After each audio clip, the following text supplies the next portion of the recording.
Chapter 29, Guild. The Adventurer's Town, Silverwood. 2 days. That was how long they had spent on the road. After the bloodshed, the tears, and the rapid growth that forced them to mature beyond their years, the destination was finally in sight. The massive wooden gates of Silverwood creaked open, revealing a bustling world within. Both Isabella and Damien felt a weight lift off their shoulders. They were over the moon.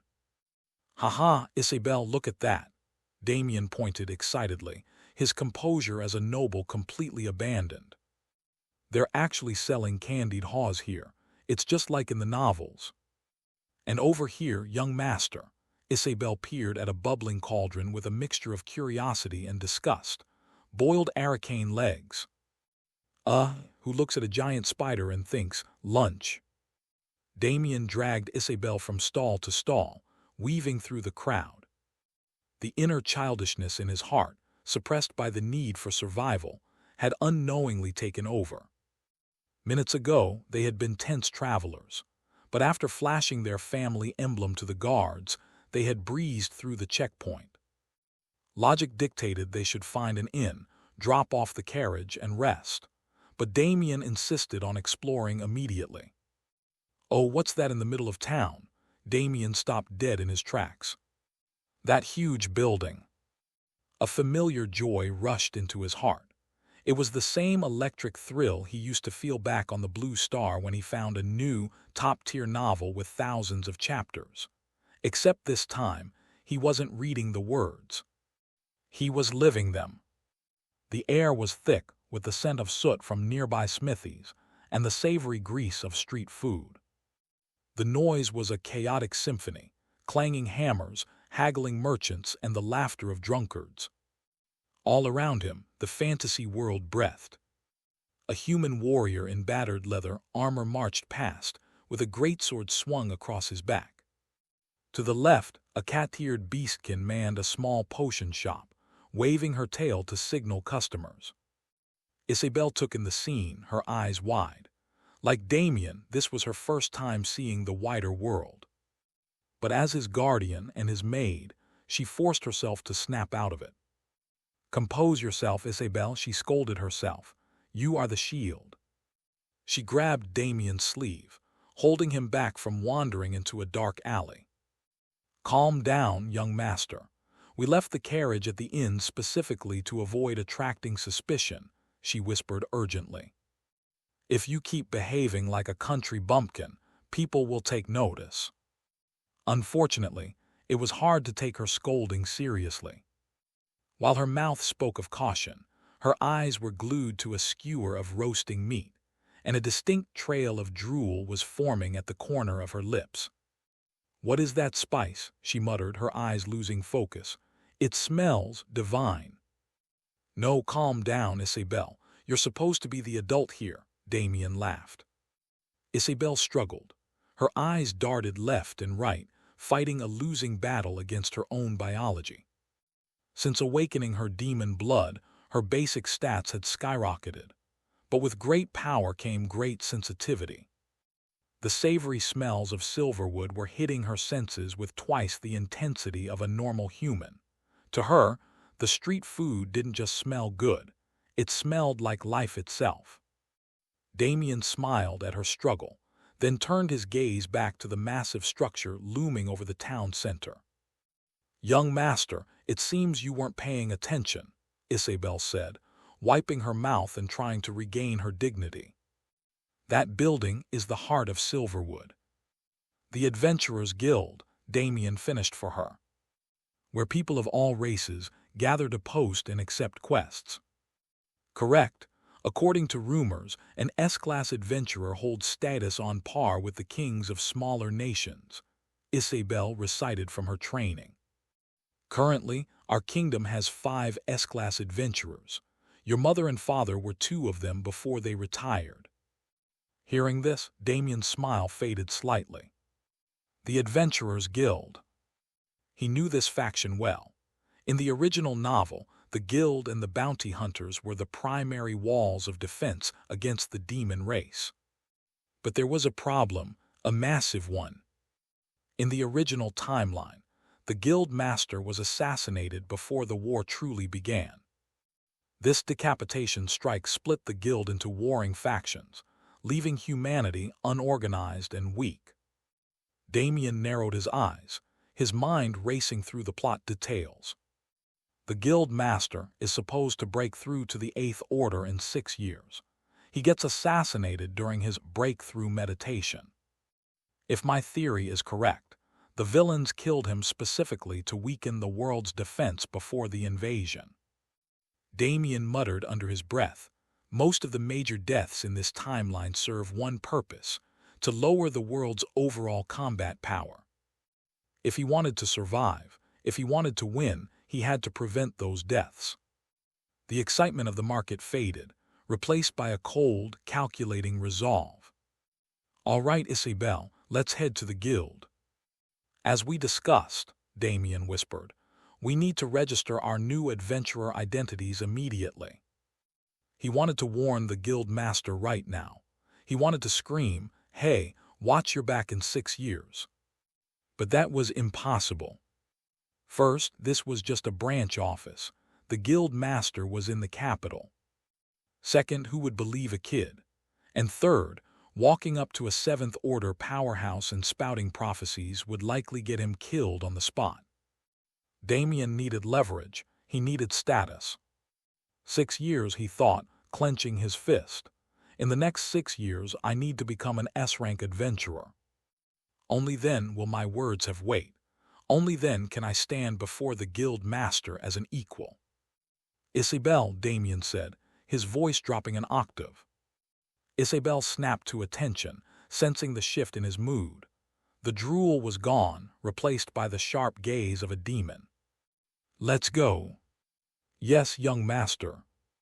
They moved toward the town center, leaving the distractions of the market behind. However, what they didn't know was that apart from the guild, another surprise was waiting for them in the shadows of Silverwood. Yeah. Location: Adventurers Guild Silverwood Branch. Standing in front of the 3-story wooden building, the sheer scale of it was intimidating. The words Adventurers Guild were plastered across the top in bold, iron plating. Damien and Isabel looked up in awe. "And so it begins," Damien muttered, his eyes twinkling not with childish joy this time but with anticipation. "Our future starts here." Isabel stood by his side, her face a mask of apprehension and expectation. Unlike the journey here, what happened next wouldn't just be travel and survival. It would be politics, warfare, and monster hunting. Gods and demons would be watching. Yet looking at Damien, Isabel felt no fear, only excitement. "Haha, Isabel, are you ready?" Damien grinned, stepping toward the heavy oak doors. "From here on out, there's no going back." Isabel's eyes flashed with a hint of crimson light. "Ready?" she scoffed softly, her hand hovering near her hidden blade.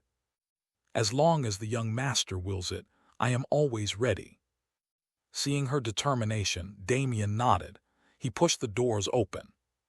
"Get ready, world," he thought, a dark smirk playing on his lips. "This minor villain is coming for you." The heavy oak doors groaned in protest as they slammed against the interior walls. Damien stepped across the threshold with unshakable confidence, the hem of his coat fluttering in the draft. A half step behind him, Isabel moved like a shadow, her posture perfect, her eyes scanning every corner of the room. The interior of the guild hall was an assault on the senses. The air was thick with the smell of cheap ale, roasted meat, and unwashed bodies. To the left and right, the cacophony of adventurer life was in full swing. Some groups roared with laughter, clinking overflowing tankards to celebrate a payday, while others huddled in dim corners, nursing their wounds and mourning comrades who wouldn't be coming back. Straight ahead stood a massive reception counter. Behind it, a rabbit beastkin receptionist worked with practiced efficiency. She possessed a delicate human physique, accented by long, chestnut-brown ears that twitched with every stamp of her paperwork. Classic, Damien thought, his eyes drifting downward. I wonder if she has the tail to match. However, before he could complete his cultural observation, a voice, rough as grinding gravel and reeking of alcohol, assaulted his ears.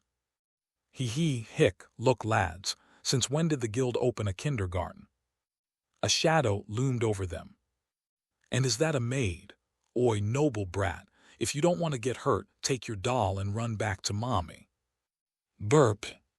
A towering wall of muscle staggered into their path, blocking out the light from the chandeliers. The man was a giant, easily 7 feet tall. He wore battered leather armor, sported a shaved head, and a jagged scar ran viciously across his right eye. To an ordinary civilian, this man was a nightmare incarnate. To Damien and Isabel, he was Tuesday. Damien's eyes didn't fill with fear. Instead, they lit up with recognized delight. Oh, is it happening? Is this really happening? Damien analyzed the scene instantly. The crowded hall, the arrogant tone, the stereotypical thug appearance. The cliché scene. The dumb bully provokes the newcomer event. He's even got the scar and the bald head. He's too small to be a recurring villain. He's strictly a mob character designed to be face-slapped to establish the protagonist's dominance. A grin tugged at the corner of Damien's lips. Looking at him, surely it is my destiny to deliver the slap. Who knew a minor villain like me would trigger a protagonist event on day one? Damien Bugun circulated his mana, letting it hum beneath his skin. He prepared to step forward, ready to deliver a witty retort followed by a devastating counterattack. Gravity C. Kneel. Isabel's cold voice cut through the air before Damien could lift a finger. Boom! The floorboards screamed. In a fraction of a second, the invisible hand of gravity hammered down. The giant didn't just fall, he was flattened. His knees cracked into the wood, and his torso slammed forward as if a mountain had been dropped on his shoulders. The thug didn't even have time to scream. His eyes rolled back into his head, foaming at the mouth as he passed out instantly from the sheer shock of the pressure. He remained there, pinned in a forced kowtow, held in place by the lingering magic. "Young master, forgive my unauthorized action," Isabel said, her voice smooth but her eyes burning with a chilling crimson light. "There was a piece of trash blocking your path." Ever since the bandit incident, Isabel had sworn a silent oath, nipped the danger in the bud. She glared at the unconscious heap of muscle. Had they been in the wild, she would have incinerated him. He was barely first order, a bug unworthy of Damien's attention. Even without her demon transformation, a single glare should have sufficed. She turned to Damien, her expression softening into confusion. "Young master, why are you silent? Are you injured?" Damien stood frozen, his hand still half raised in a casting motion. He was muttering under his breath, staring at the unconscious thug with a look of utter betrayal. "No," he whispered, "my moment, my face-slapping script." Isabel tilted her head. She couldn't understand these strange incantations. But the rest of the guild understood one thing: fear. The raucous laughter had died instantly. The hall was so quiet one could hear the wax dripping from the candles. "Yo, did you see that? Muscleman Theo, down in a second. He's an E rank, you know, close to D rank promotion. He got swatted like a fly." Instant cast magic, without a chant, are those 2 C ranks. When did Silverwood get monsters like this? Whispers spread like wildfire. The adventurers exchanged nervous glances. In a world where strength was law, they realized they were standing in the presence of predators. If they offended these two, their lives were forfeit. The silence stretched, heavy and suffocating. Eche, eche, eche, eche. A booming, boisterous laugh shattered the tension like glass. "Why is it so quiet down there? Are you the same Silverwood drunks I know?" Damien and Isabel snapped their heads upward. Leaning casually over the second-floor railing, was a man who looked entirely out of place. He was tall, dressed in an immaculate black suit that screamed nobility, with perfectly groomed white hair and a beard. He looked down at Damien, his smile bright and welcoming. "Hey boy, you and your terrifying maid meet me upstairs, and stop bullying my regulars, all right? Ha ha ha." The guild master's voice seemed to carry a strange magic of its own, instantly dissolving the fear in the room. "Ha ha, guild head, who's afraid? We're adventurers," one man shouted, finding his courage. "Yeah, who doesn't know Theo is a fool anyway?" "Heh, you're only saying that because he's unconscious. I bet 5 coppers you won't say it when he wakes up." "I bet 10. The guild exploded into noise once more, the tension forgotten. But Damien and Isabel didn't smile.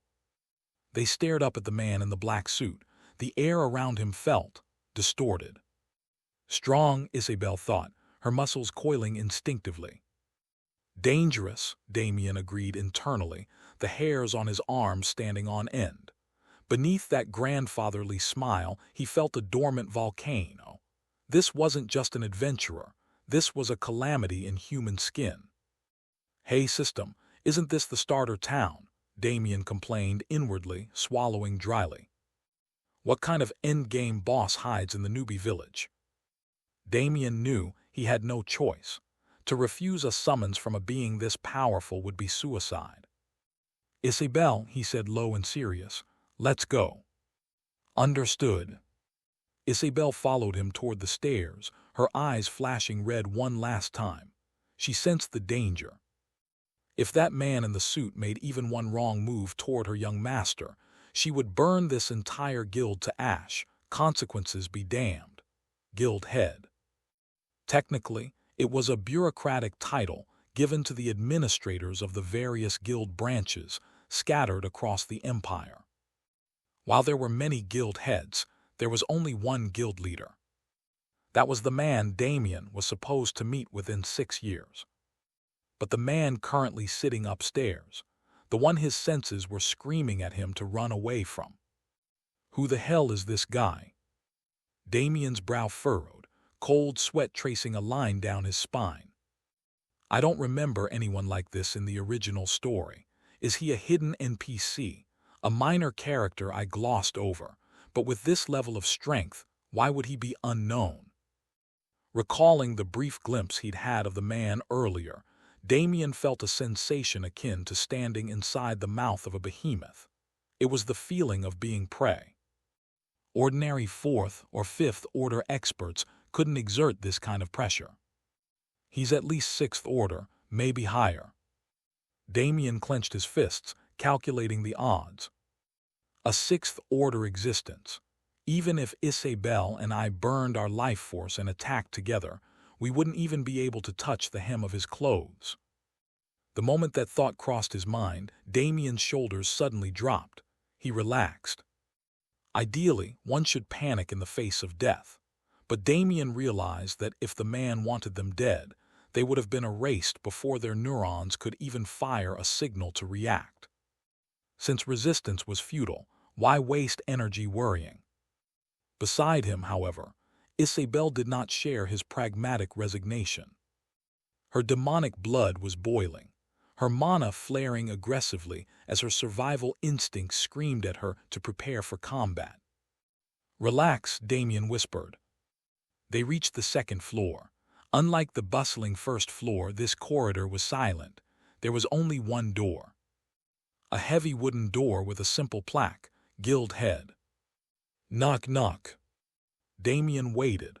The silence stretched for a few seconds, heavy and suffocating. He had a nagging feeling that this meeting was about to derail his entire plan. From inside, a rough, hearty voice boomed. "Come in, kid, don't be a stranger." Damien pushed the door open.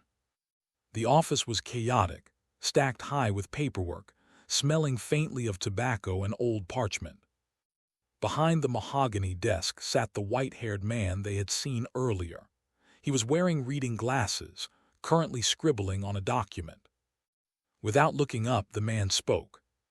"I was wondering when Thuron's boy was finally going to show up. You sure took your sweet time." He paused, looking up with a grin that didn't quite reach his predatory eyes. "And this pretty lady by your side, the one leaking killing intent, she must be Isabel. It seems Elizabeth saved quite the scary girl back then." Boom! The casual words hit Damien and Isabel like a physical blow. "Ha ha ha." The old man laughed at their frozen expressions. "Sit, take a seat. I'm sure you have a mountain of questions, so park your asses on the sofa. I don't have all day, but I can spare a minute or two." He flashed a grin of pearly white teeth. Neither Damien nor Isabel smiled back. They didn't move toward the sofa. They stood rooted to the spot, minds racing. "Impossible." Damien's pupils constricted. "How does he know I'm Thuron's son? We left the carriage at the inn specifically to hide the Voss family crest. We've been absolute recluses in the castle for 12 years. How does he know our faces?" Paranoia spiked. Does he know about the internal collapse of House Voss? Does he know about the void demon god? Damien's mana began to churn. He narrowed his eyes, the air around him vibrating as he prepared, futilely or not, to strike. The white-haired man sighed, sensing the hostility immediately. "Relax, Damien, you're too high-strung." The man opened a cabinet, pulled out a thick cigar and snipped the end. "Since you're too shocked to ask, I'll just explain. Believe it or not, it's up to you." He lit the cigar, taking a deep drag and exhaling a cloud of blue smoke. Through the haze, his eyes looked distant, nostalgic. "Your father and mother, they weren't always nobles. Before they settled down, they were part of an adventurer's party."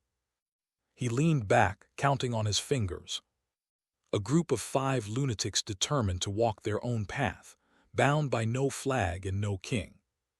Thuron, the king of darkness. Elizabeth, the empress of deceit. Eleanor, the queen of plants.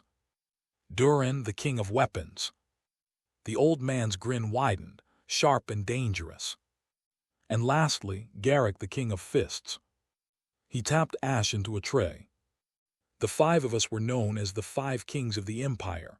Ha, good times, bloody times." He pointed the cigar at Damien. "So kid, here's a test. Guess which one I am. If you get it right, I'll give you a piece of information I really shouldn't be sharing." Damien didn't answer immediately. He stared at the man, activating his mana. Mana sight. The world lost its color, replaced by flows of energy. When he looked at the old man, he didn't see a human. He saw a nexus of blinding power.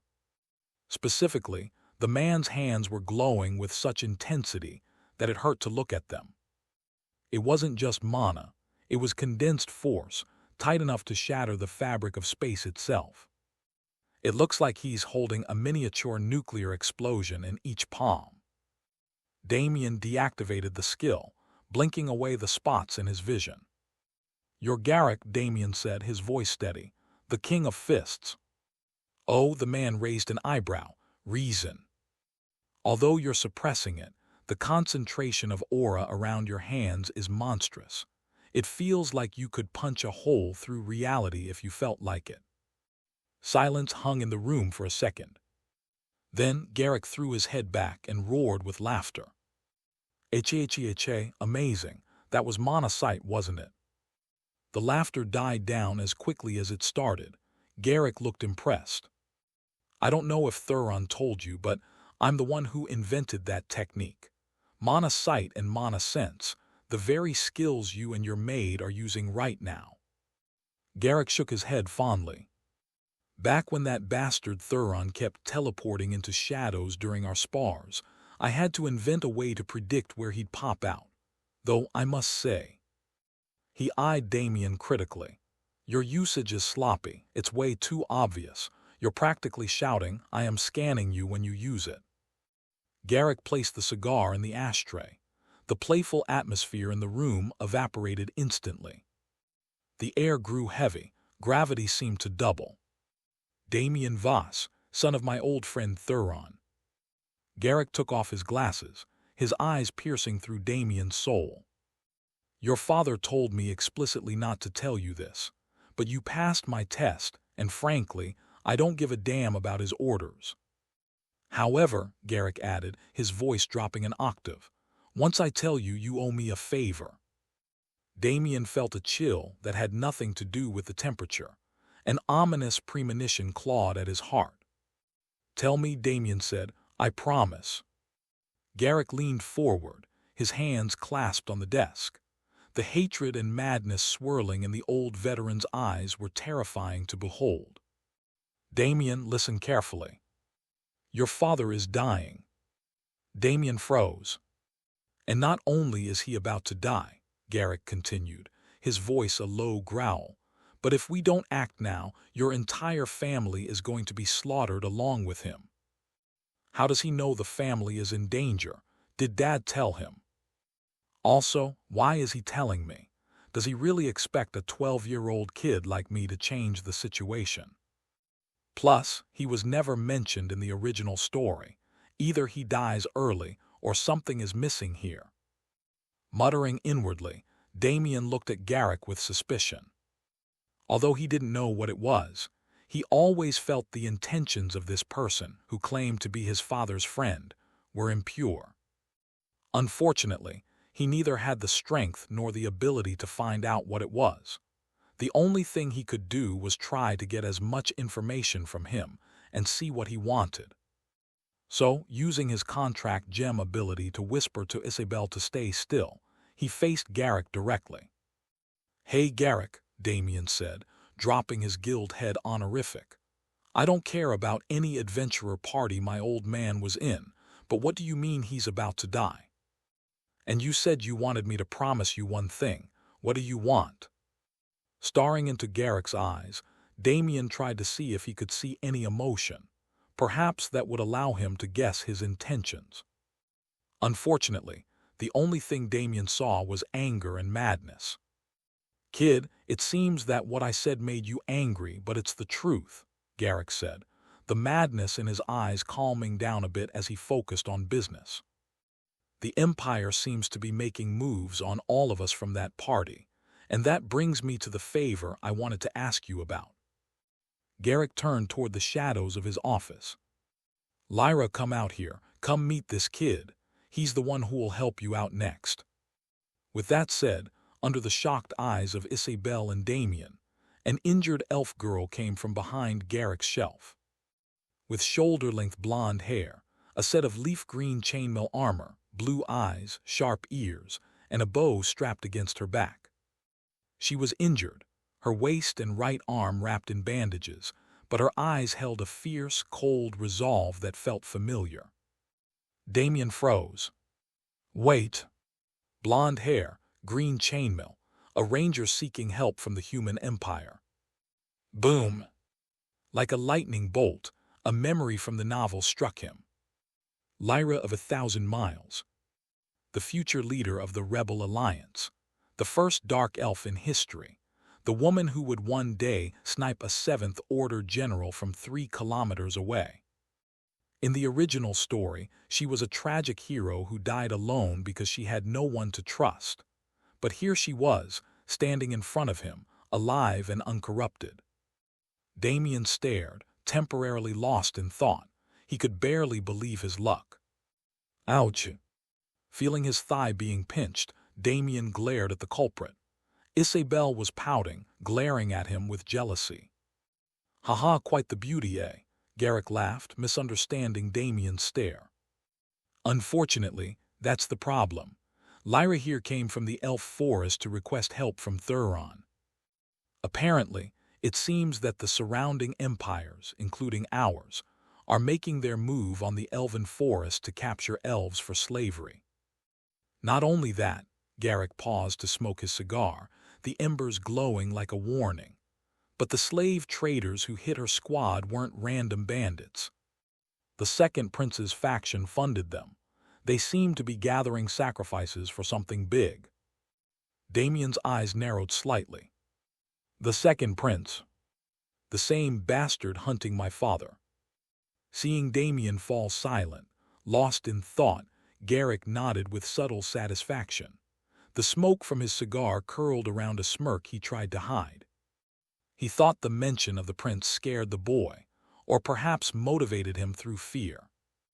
In his eyes, Damien was walking right into his trap, a pawn being moved on a board he didn't understand. But Damien caught that slight glance. However, he didn't show fear. Instead, he snorted inwardly, a cold, mocking dissatisfaction rising in his chest.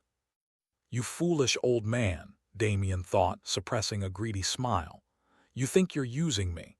You think you're sending me to die against the prince's dogs. Although I don't know what you're planning or how my father is involved, you're out of luck." He glanced at Lyra again. "You have no idea.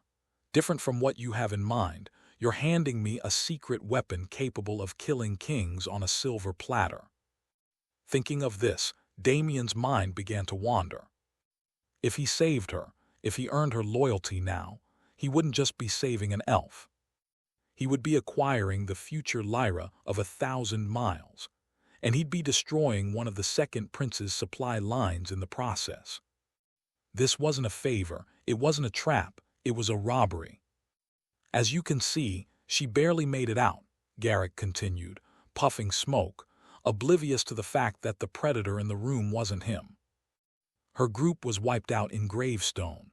I want you to go there, finish what she started, and rescue the rest. If you can do that, not only will I owe you a favor, but as a payment in advance, have this." Garrick handed Damien and Isabel 2 guild cards. On these guild cards, there was no mention of Voss or anything. Just Damien and Isabel.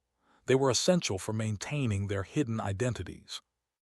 However, holding this card in his hand, Damien didn't look at Garrick. He looked at Lyra. Unlike Garrick, he knew exactly what she was worth. "All right, Garrick, I'll accept," Damien said, hiding his excitement. "However, when I come back, you have to tell me more about my parents and the Voss family's condition. Also, since you're part of or were part of their party, aren't you also in danger?" Damien asked, a hidden inquiry in his eyes. However, Garrick, hearing this, just smiled. "Haha, I am in danger, but so what? I, the King of Fists. The same king who once fought the current king of the Empire for 3 days and 3 nights. Who dares attack me head-on? Those rats are probably even too afraid of the guild leader to do anything, so don't worry about me. The only issue I have is that I can't move as freely as I did. Like rats, they'll most likely ambush me once I'm alone." Gritting his teeth angrily, Damien could tell that Garrick was very frustrated by the current situation. However, a voice at the back of his mind still told him to be wary of Garrick, even if he saw him like this. At least until he asked his father, Garrick was listed as a target of caution. "I'll play your game for now, old man, but when I come back she'll belong to me." Making up his mind, Damien prepared to leave. After taking one more glance at the elf girl, his future general, he directly stood up. "Isabel, Lyra, let's go. Guild head, don't worry, we'll complete the mission and be right back."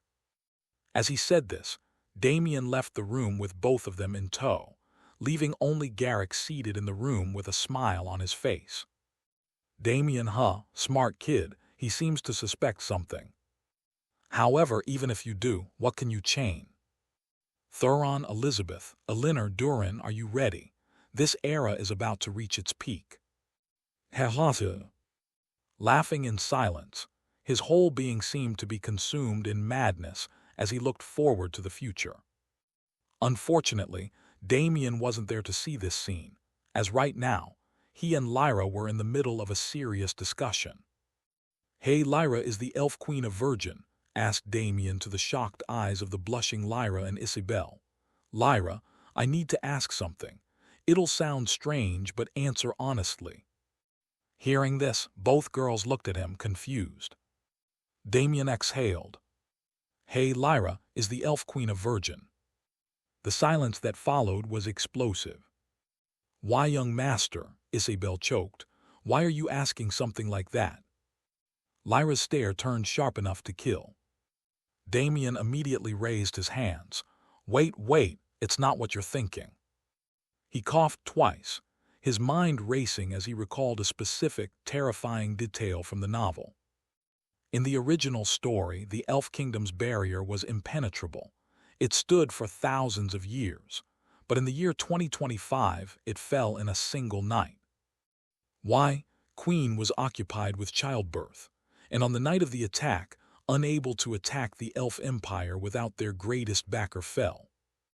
The pain of labor destabilized her mana, the barrier flickered under siege, and all kinds of cultists and undead walked right in. He looked at Lyra. If the queen were still a virgin, the timeline would be safe. If she wasn't. Having casually dropped such a massive bomb, Damien led the shell-shocked girls to a bench a few minutes outside the guild. Before they headed back to the inn, Damien felt they needed to plan their next moves. Fortunately, Lyra, who had been quiet all this time, finally spoke up upon hearing Damien say this. "Young Master Voss, what do you mean? Where did you get this information? Was it your father who told you? Also, why did that old man Garrick say your family was in trouble? My team and I came all the way from the Elf Forest.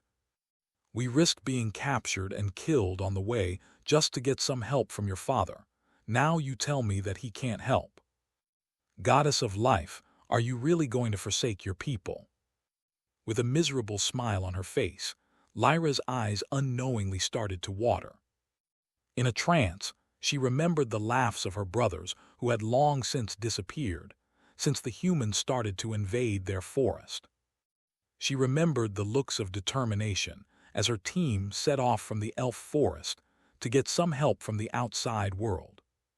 She remembered the sacrifices made by her brethren, making sure she escaped and reached Silverwood. Thinking about all this, as she was barely 18 years old, she was only chosen for this mission because she was seen as a genius in the Elf Empire. An 18-year-old Fourth Order mage, truly a standout genius, no matter the race. However, under the pressure of the current situation, it seemed like her genius had no meaning. In the face of these circumstances, she had come to realize that genius did not, unfortunately, mean powerful, as tears began to well up in her eyes unknowingly. And Isabel, seeing their newly encountered elf partner like this, held Lyra in her hands. "Calm down, Lyra. Although I don't know what you're going through, I can tell you one thing for sure. Since you've met the young master, then there's no need to shed tears anymore. With his help, not only will we rescue your people, but the elf forest is going to be safe." Gently rubbing her hair, Isabel looked curiously at Lyra's elf ears, wondering how they would feel to touch. "Also, young master, what do you mean you got some information that the elf queen would be attacked once she went into labor? Both of us have been traveling together since we left the mansion, and I don't think we ever stopped at an informant. Moreover, you don't seem like you're lying, and you're not one to deceive someone, so what is going on?" Muttering in her mind, a hint of confusion flashed in Isabel's eyes as she thought of this.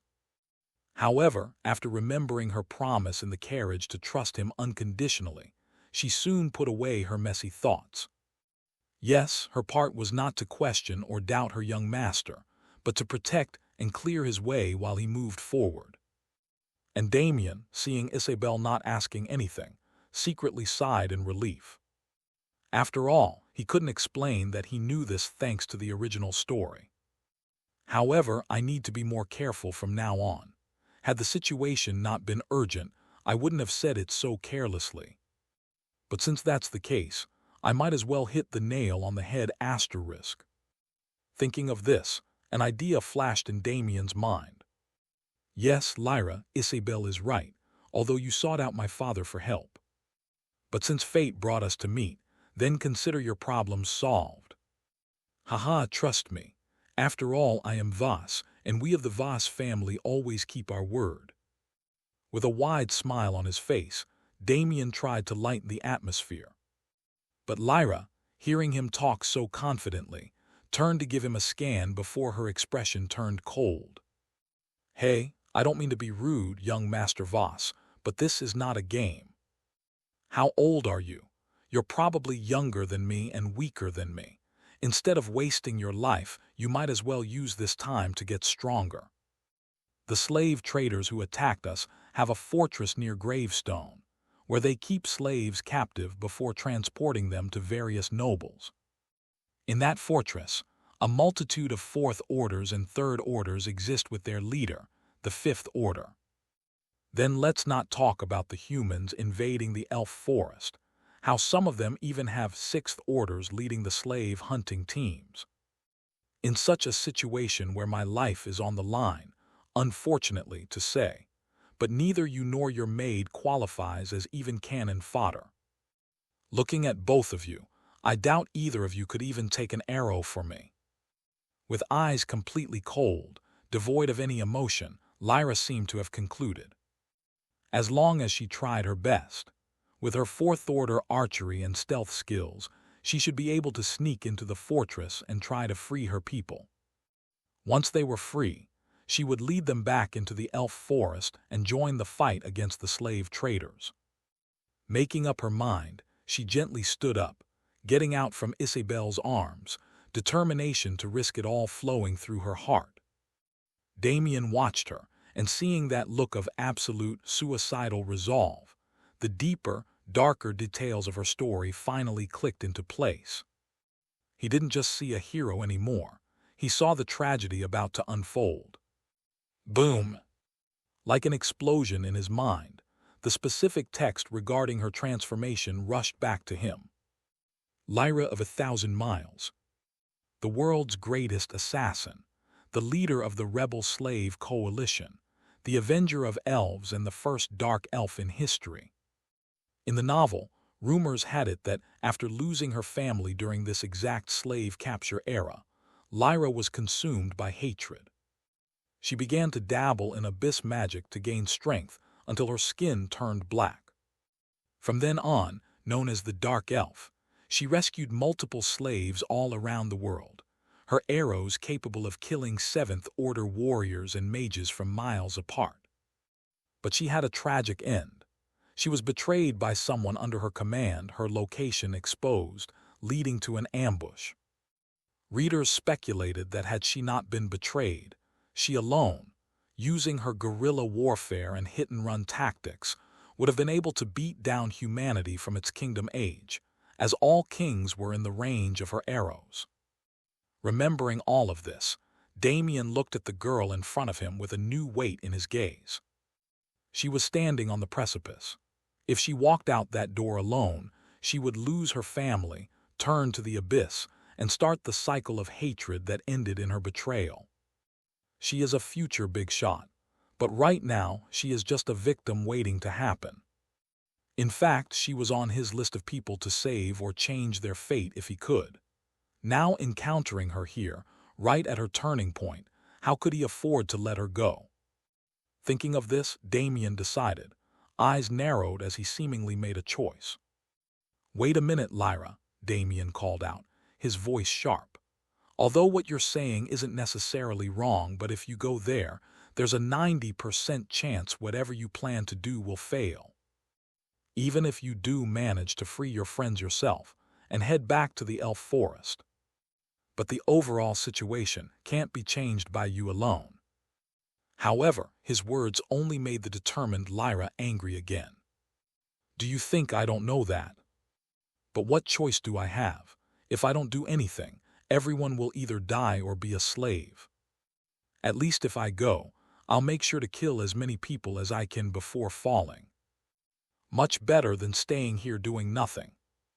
Feeling angry at the little kid in front of her, Lyra was frustrated that he couldn't understand that this wasn't a joke. Every minute she spent here, there was a chance that a brother or sister of hers was being hunted or killed. How dare he try to stop her? Why am I even arguing with a kid? Although it's a pity I could not meet Thuron, I have to leave as soon as possible. Muttering inwardly, Lyra prepared to leave. However, Damien's next words made her pause in her tracks. "Dungeon. Lyra, I know the location of a dungeon that can help change the situation.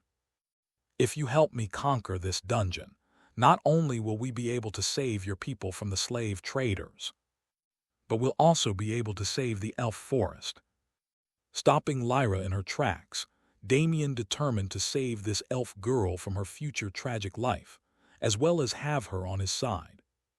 With someone like Lyra, who in the future could cut down Seventh Orders and Eighth Orders like vegetables, his future survival plans would be much easier.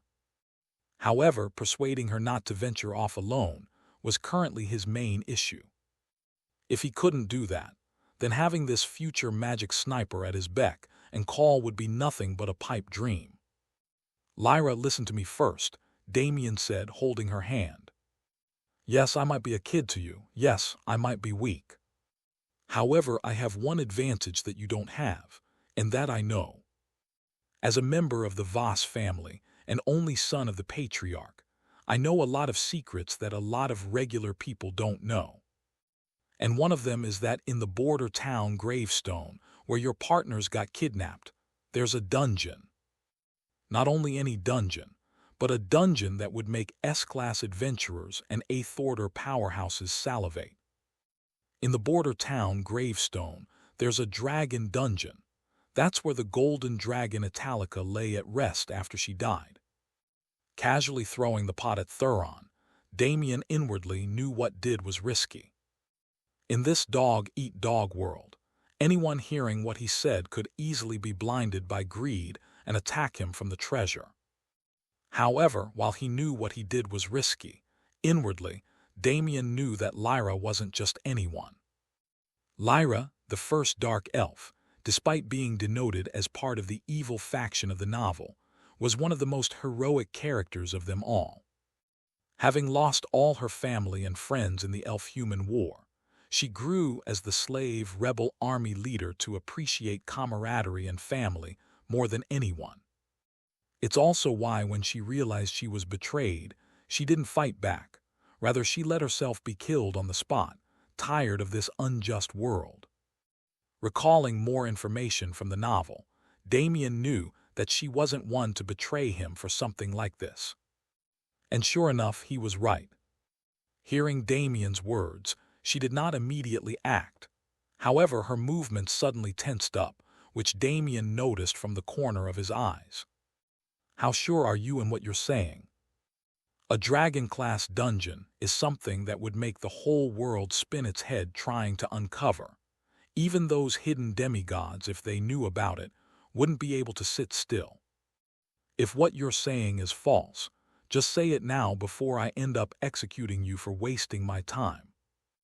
As she said this, mana suddenly gathered in her hand, forming a glowing green bow and arrow set, completely composed of mana. Oh, is that it? Mana fabrication. By being extremely skilled in manipulating aura or mana, one can directly condense one's own weapons without needing to carry any equipment. It can even be used to condense armor, which is stronger than regular leather armor. Had it not been for its exaggerated mana consumption rate, it would have been a perfect skill. However, to be able to use a technique that you usually master at the Seventh Order, should I say as expected of an elf, or as expected of Lyra? Eyes sparkling at the oddities of mana, Damien wondered if he would be able to master this special ability if he fed her the contract gem. Sadly, that wasn't even an option, as he felt that if he offered for her to eat it, she would shoot him on the spot. Shaking his head, he calmly explained, "Lyra, I promise. I swear on the Voss family honor that if I'm lying or betray you, you can take my head. Not only that, but I'll write a letter to my family telling them it was my choice and they shouldn't take revenge." Standing up from his seat, he grabbed the hilt of her mana bow, pressing it on his neck. "Young master, stay away, it's dangerous," shouted Isabel, shocked by his sudden move. In an instant, her fist burst into flame, ready to attack Lyra. However, before she could make a move, Damien directly motioned for her to calm down. "It's fine, Isabel, to go through with our plans and save everyone. Lyra is going to be a vital part of our force. If I can get her to believe me this way, then what is a little bit of danger?" Saying this, Damien's eyes never left Lyra. His eyes filled with a kind of admiration and determination that a 12-year-old should not have. So much so that Lyra, seeing him like this, was completely shaken. Why, you, just what kind of child are you?" Flustered by his move, for the first time in her life, she couldn't read the person in front of her. Especially the level of ambition she saw in his eyes. It was more than what she had seen when she visited the kings of various races before with her mother. "You, child of the Voss family, what kind of king do you want to be?"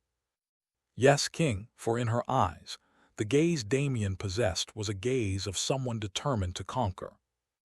And Damien, hearing this, as if expecting this question, just smiled, his lips slightly curled upwards. "What kind of king do I want to be? I want to be a king who never loses. A king who has all he wants and never lacks.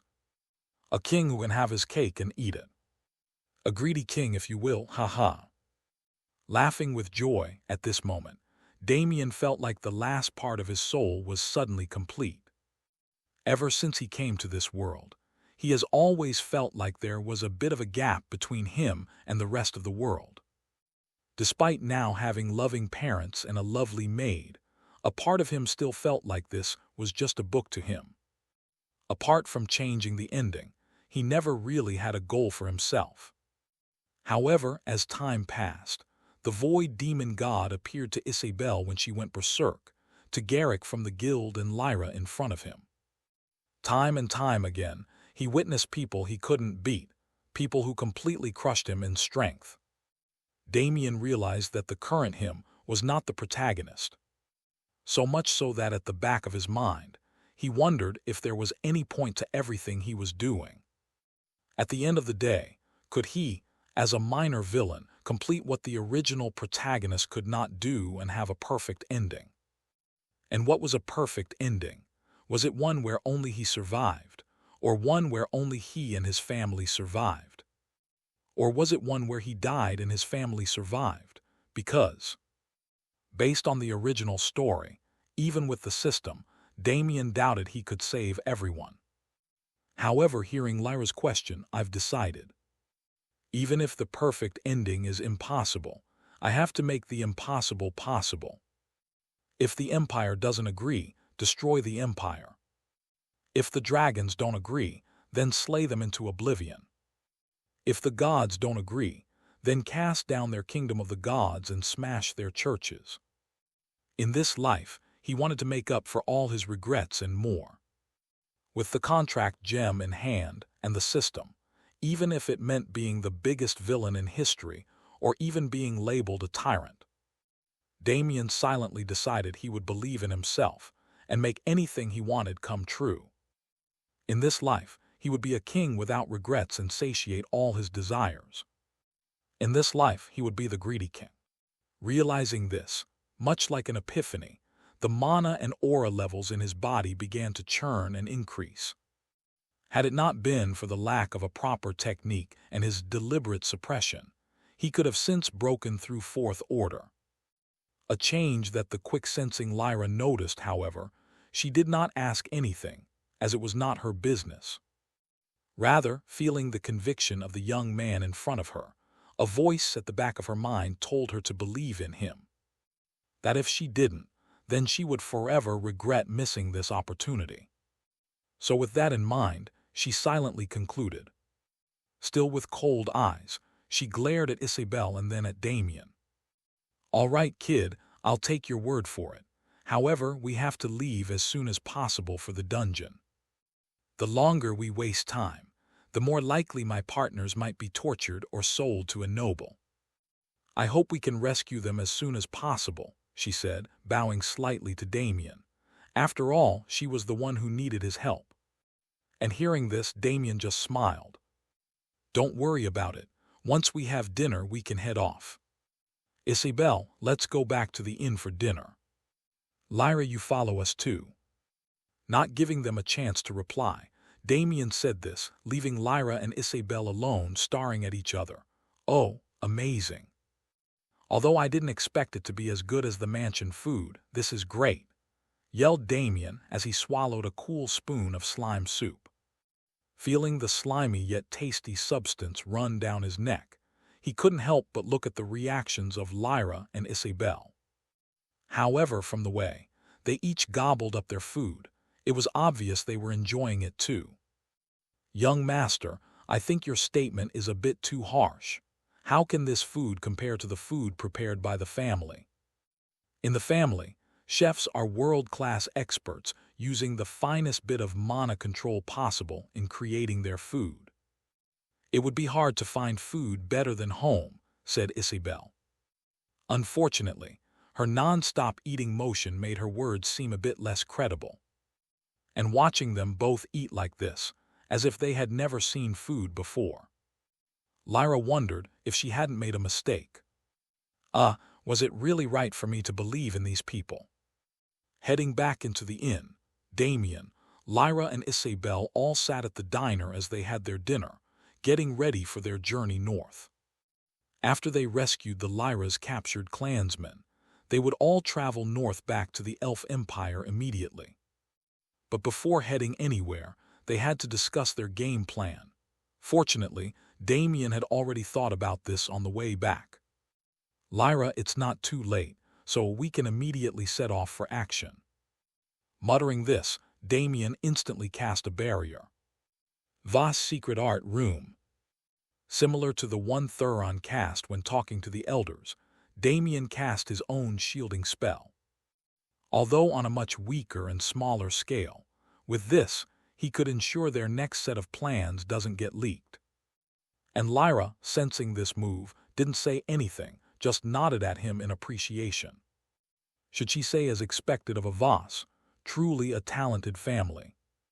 Firstly, Lyra, you will take Isabel and go buy us some masks and clothes, as many as possible.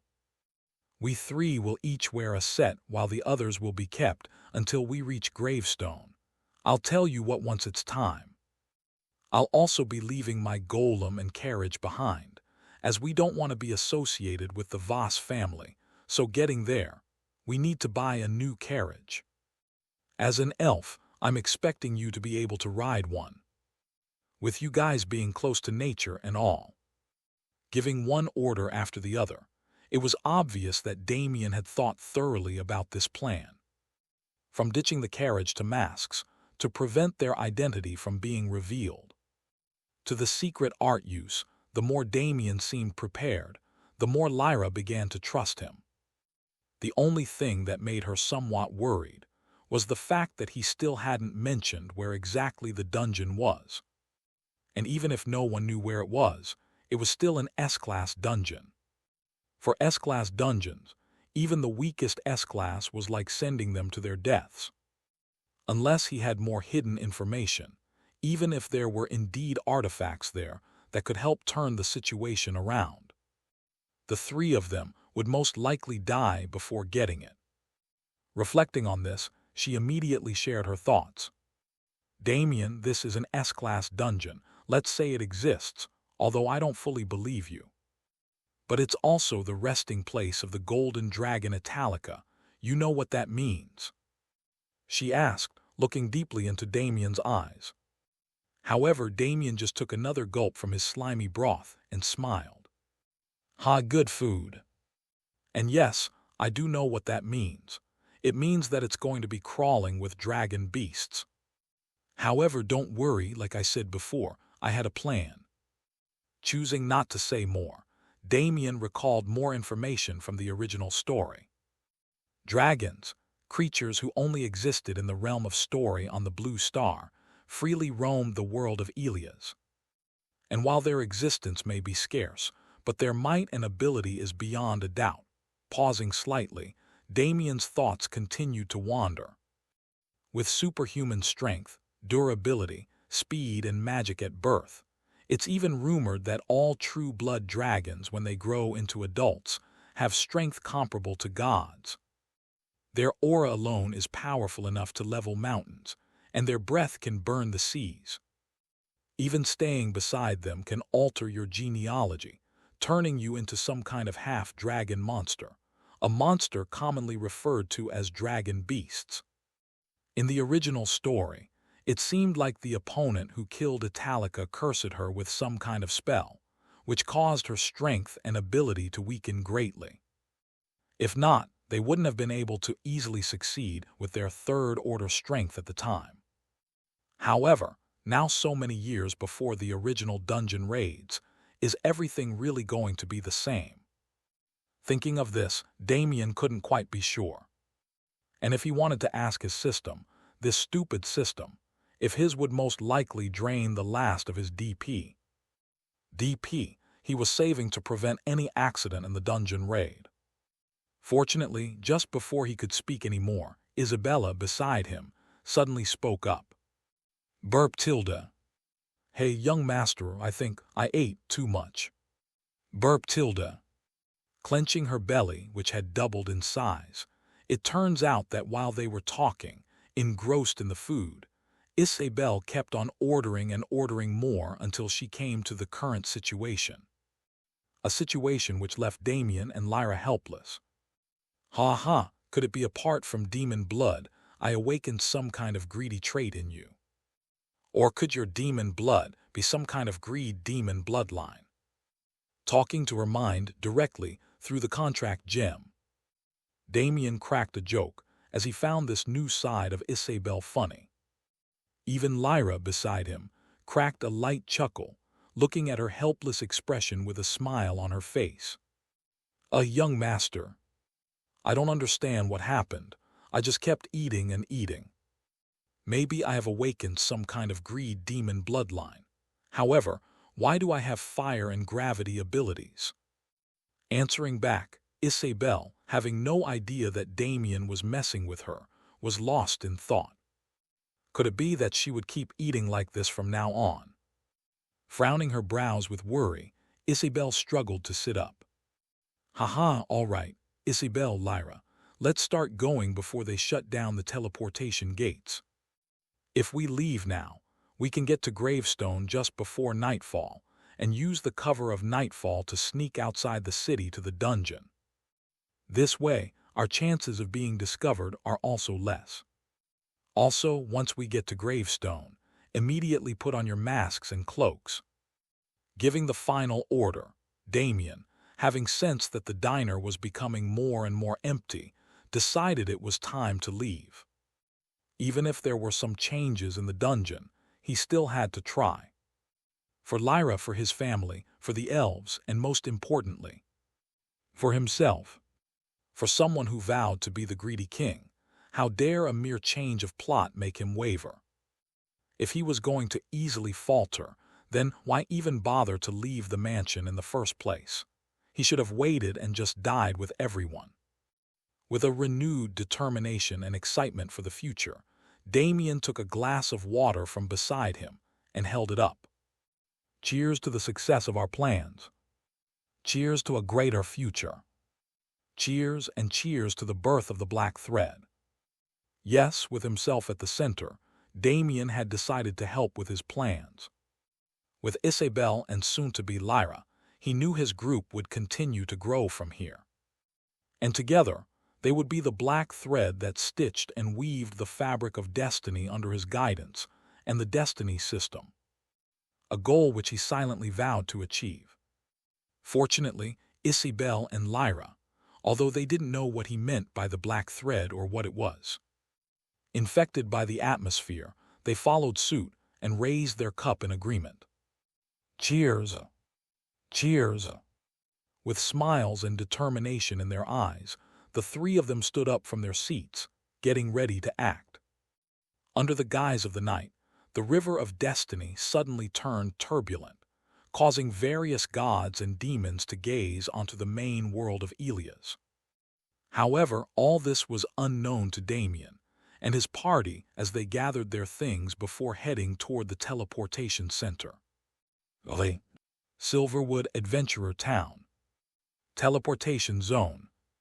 Standing in the midst of a crowd of people gathered in a circle, three cloaked figures silently approached the center, reading to exit the town before the day's close. Luckily, the line seemed to be moving fast, ensuring they didn't have to wait too long. "Hey, young master Lyra, don't you think it'll be a bit suspicious if we go up to them like this? Especially considering the fact it's night." Under her robe, Isabel couldn't help but feel they were a bit inconspicuous. Wasn't the plan to wear the cloak and the mask in the next town? Then why the sudden change? However, Damien, under his own cloak, didn't answer her directly. Rather, he just smiled. "Don't worry about it, just trust me." And with that, he moved forward on the line. "Don't worry about it, just trust me." And so, hearing her young master say this, Isabel had no words to say. Who told her to be just a maid? The only thing she could do now was to focus, obey, and make sure no one harmed her young master. Thinking of this under her hood, her pupils turned a shade of red, ready to act at a moment's notice. And Lyra beside her, sensing this change of aura, also began to stir her mana heart, getting ready to act at any moment. A move that made Damien in front have a wry smile. "Sigh, why do the people around me seem to be fighting maniacs?" However, despite thinking this, he did not stop them, as he too began to mobilize his mana and aura cores. After all, there was no 100% secure plan. Rather, they needed to be ready to forcefully break through if things went south. At worst, that guy Garrick will take the fall for it. Recalling the guild head that gave him bad vibes, a part of Damien was tempted to break through forcefully just to get him in trouble. Unfortunately, before he could decide if he should or shouldn't do it, it had reached his turn on the line. "Next," said a loud voice in front of him. Following it, the three of them soon came to a large stone platform. On its left and right sides, a beautiful goddess with wings and her hands clasped together stayed on both sides, each heralded by an armored guard with the Empire's symbol etched on their chest. "Hey you, haven't you seen a teleportation circle before?" "Ha ha, let me guess. You're probably a country bumpkin who has never seen the world. If you want to admire it so much, move and let us cultured people go first." Walking forward to the teleportation center, a familiar, annoying voice came into Damien's ears. Not only he, but also Isabel beside him, felt this voice was similar. Only Lyra, who was new to the team, didn't know what was going on, as she wondered which idiot wanted to waste their time. "Oh, it's that idiot Theo. It seems the lesson we gave him in the guild wasn't enough. Do I need to take care of him and end him once and for all?" Seeing him again, Damien instantly knew that this so-called muscle man, Theo, was the kind of brainless villain to keep on disturbing the protagonist even after being beaten. For this kind of idiot, death was the best thing for him. Unfortunately, I can't risk Damien in the hood being related to Damien from the guild. As a lot of named Damiens exist, if I don't want to expose my track early on, I have to be careful. Thinking of this, Damien reined in his killing intent, tapping Isabel and Lyra on the shoulder at the same time. "Both of you, relax and forget about this idiot. As you can see, he's also going to Gravestone. We'll kill him when he gets there. For now, we can't expose ourselves here." Saying this, Damien watched their fighting stance recede before going up to the guard. "Hello, we're here to go to Gravestone. Here are our identity cards and 150 bronze coins for the three of us."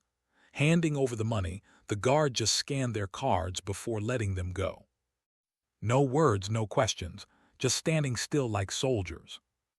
Had he not seen them arrest someone who used a fake card during the day and talked, Damien would have thought they were golems. So after sighing in relief that nothing had happened, Damien, Lyra, and Isabel all stepped onto the platform, ready to go. Shusha.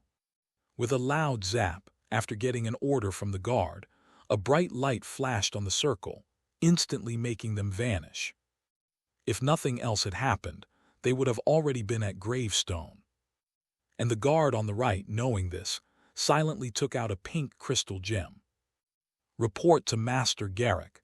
The three of them have headed to Gravestone. Do we contact our people there to monitor them? Yes, it turns out the reason why Damien and the others weren't stopped despite their suspicious hoods was because those were Garrick's men. In fact, ever since Damien left the guild, Garrick had appointed his people to watch over Damien. Not for protection, but for surveillance. So, hearing his subordinate's question, just like always, Garrick burst into a boisterous laugh. Zehahaha, no, leave the kid. Even if he doesn't come back by the time he finds out about it, it'll be too late. In this world where even the gods fight all the time, demons try to invade, and men wage countless wars. Who dares to say they're invincible? The so-called strongest man in the world. He's just a rich child. He got lucky with talent. Laughing with a hint of madness in his eyes, behind the phone, Garrick's breathing became heavier and heavier as a strange emotion surged in his chest. Zehehaha, my dear subordinate. No one has stood in the sky at the beginning. Not man, not the dragons, not even the gods. But in this new era, I shall stand in the sky. Zehehaha. Laughing loudly, as if imbued with laughter, his voice resounded throughout the whole town as he saw his perfect future appear in front of him. Haha, keep going, Damien, and surpass your father. Surpass me. Become the greatest fruit on this tree called life. And once you're ripe, I'll eat you whole, haha. Laughing one more time, Garrick hung up, licking his lips as he waited for Damien to come back to him. Thinking of the shock and despair that would appear on his former partner's face, Garrick shivered with joy as a blush appeared on his face. The time soon passed, and while Damien was unaware of the hidden plan against him, Isabel and Lyra had arrived in Gravestone already. For this town, not much different from the adventurer town Silverwood, the streets were still bustling, and adventurers with their armor roamed everywhere. The only difference between the two would be that, as a border town, its danger is higher, leading to higher adventures with some sea-level walking past from time to time. Here, the guild leaders were a B-level adventurer and a relatively nice person. Not only that, but despite its actual danger, a large number of merchants arrived and left to deliver and receive goods from the Empire, leading to a higher overall development.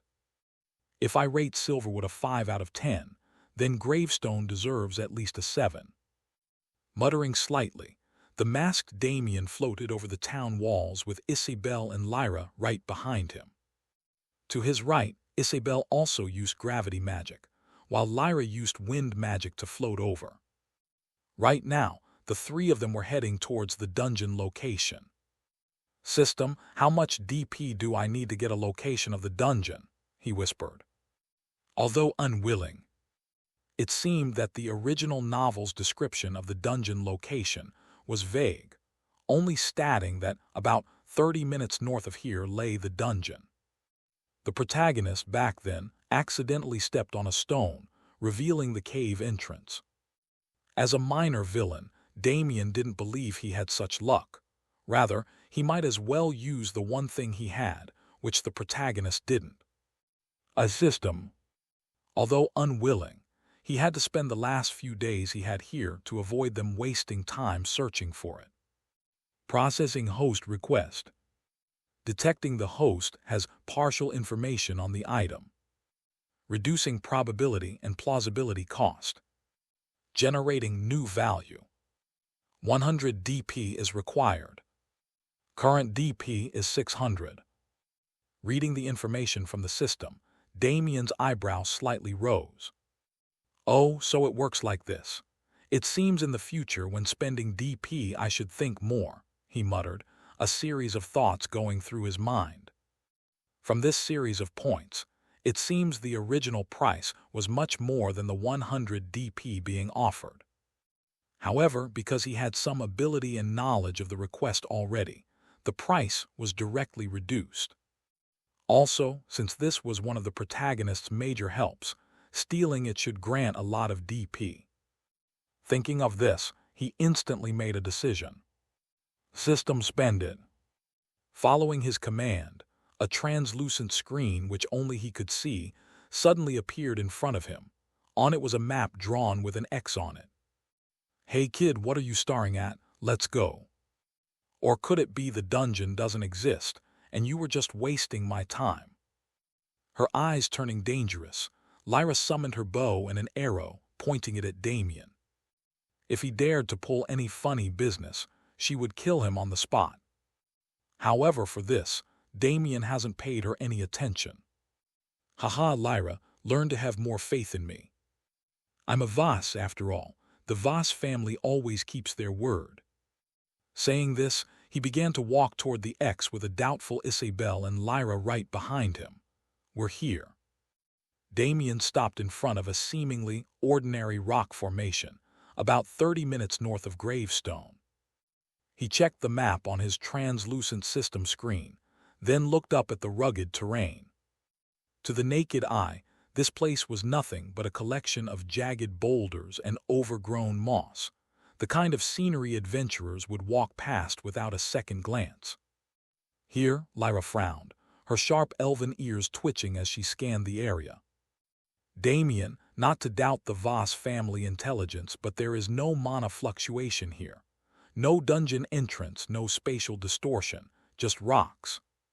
She tightened her grip on her mana bow, her blue eyes narrowing. The skepticism was valid. In the world of Elias, dungeons usually emitted a distinct, heavy pressure to warn the weak.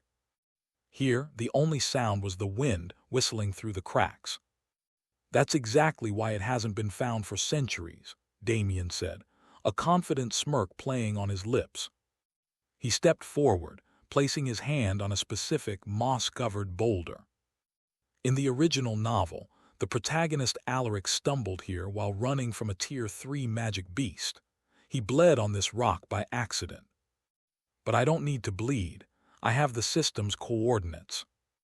Isabel, use your gravity. Push this specific rock down, not in, Damien ordered, pointing to a protrusion that looked like a natural bump. Yes, young master.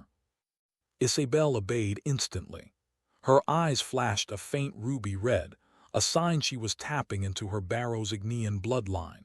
She extended a hand. Whoom! The air distorted. A heavy, purple-tinged pressure descended on the rock.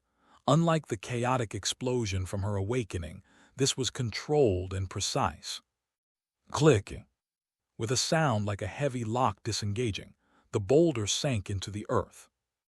The ground beneath their feet trembled, and the solid cliff face groaned. Slowly, magically, the rocks parted, revealing a dark, spiraling staircase leading deep into the earth. Immediately, a gust of ancient, stale air rushed out. But this was no ordinary wind. It was a wave of pure, suffocating earth mana. It washed over them physically, making Lyra gasp and step back. This pressure, Lyra's eyes went wide. This density, it's at least a Tier 4 dungeon. No, maybe higher. How did a concealment array hide this? Because it wasn't hiding a dungeon, Lyra, Damien said, stepping onto the stairs, his cloak billowing in the mana wind. It was hiding a tomb. Let's go.